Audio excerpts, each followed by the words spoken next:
Welcome back to the Fabrication series. Our lathe rolling tool chest stand has become three-dimensional.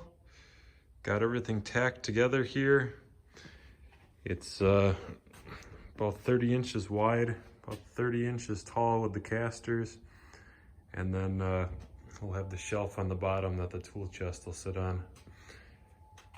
Take a look at kind of how I set it up. So I have a plate or a piece of angle iron clamped on the bottom of the two pieces so that they're flat with each other. I was using a level and a square to get everything trued up. Here you can see how I use the angle iron, give it a little more rigidity. Same with the bottom, all four corners, some pieces across here too. Put a piece on the end to keep everything from shifting.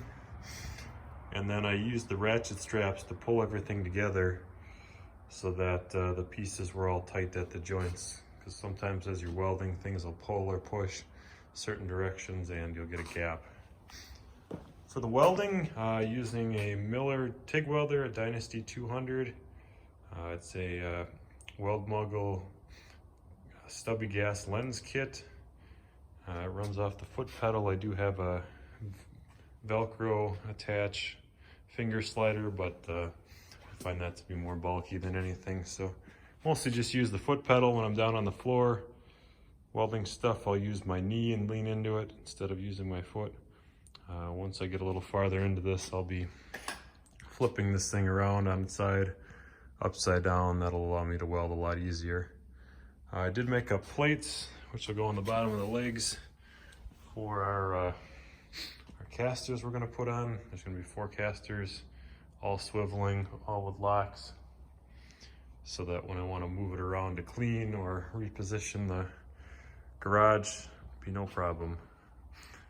So again, once this gets all welded up, there'll be a couple more supports in the middle running across, a couple on the bottom to hold the weight.